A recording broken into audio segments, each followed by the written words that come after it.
Before we get to today's show, I wanted to share a quick reminder that being financially organized is one of the biggest factors in building wealth. Want to be a millionaire? It's not going to happen if you're not organized with your money. So, how can you get organized?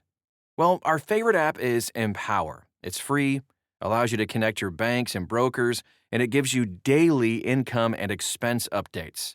Ready to try it out? You can sign up at thecollegeinvestor.com/empowermoney.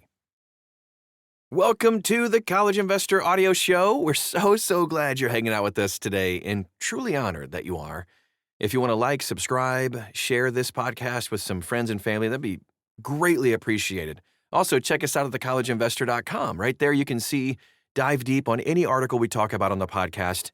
Also, like, follow, subscribe, and click all the buttons on social media. Just type in the words The College Investor. You're going to find us. Come hang out with us. Ask us questions. We'd love to help you wherever you are in your money journey. All right, so today's article, Education Department moves to break up accreditor power with new proposed rule. The U.S. Department of Education is back in the news. They released a notice of proposed rulemaking on August 19th that would rewrite the rules governing how college accreditors are actually recognized. Accreditors are the private organizations that decide which schools can access federal student aid. The proposal has a 30-day comment window, half the days the department often allows, which puts half the 60 days that is normally allowed, which puts the deadline right around late September. So if you followed how the department rulemaking works, you'll notice the compressed timeline as a signal the department wants this finished fast. Duh. The urgency is because this rule is really one of the last regulatory puzzle pieces designed to rein in college costs. Accreditors act as gatekeepers to more than $100 billion a year in Pell Grants and federal student loans. Undersecretary Nicholas Kent framed this proposal as a correction for a system that has, quote, contributed to inflated tuition, administrative bloat, and ideology-driven mandates on college campuses, end quote.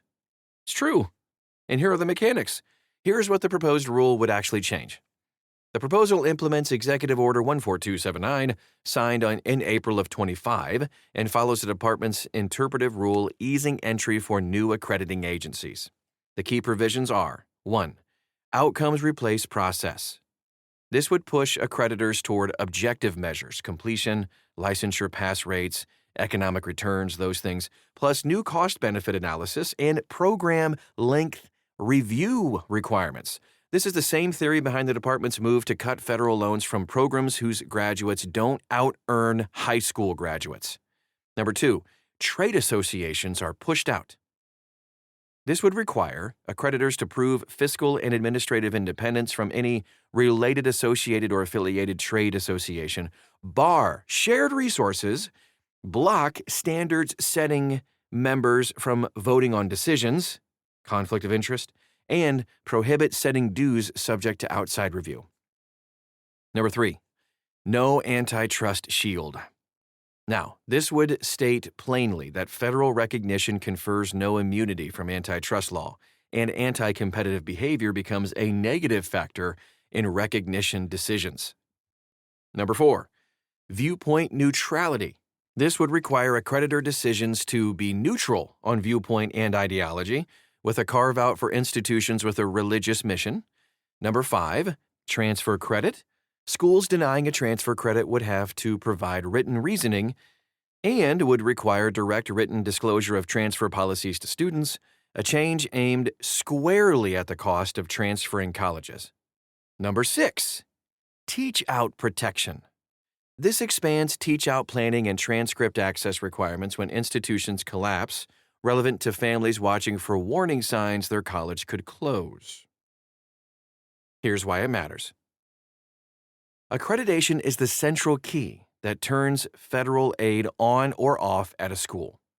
If a school loses accreditation, it also loses Title IV eligibility, which for most institutions means it stops operating, since students at unaccredited institutions cannot borrow federal loans or receive Pell at all. Changing who gets to hold that key and on what terms is the most consequential behind-the-scenes lever in higher education policy. The proposal is also a bid to end the regional accreditor system in practice as well as in name.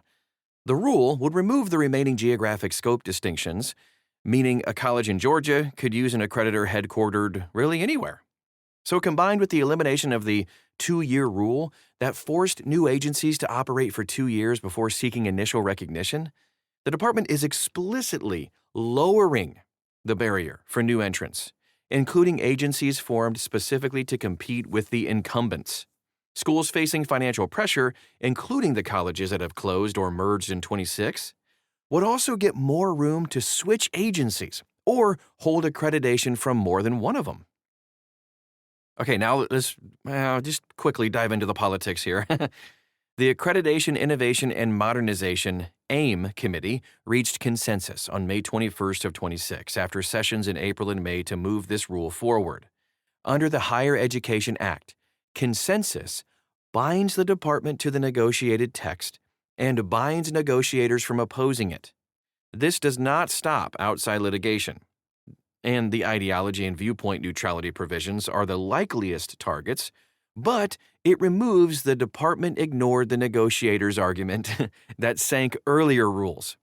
Congress is moving on parallel tracks, with bipartisan proposals like the Merit Act, tying accreditation to ending legacy admissions, showing that both parties see accreditation as leverage. The department notably does not project a significant net budget impact and concedes in its regulatory impact analysis that data on accreditation reform effects is thin.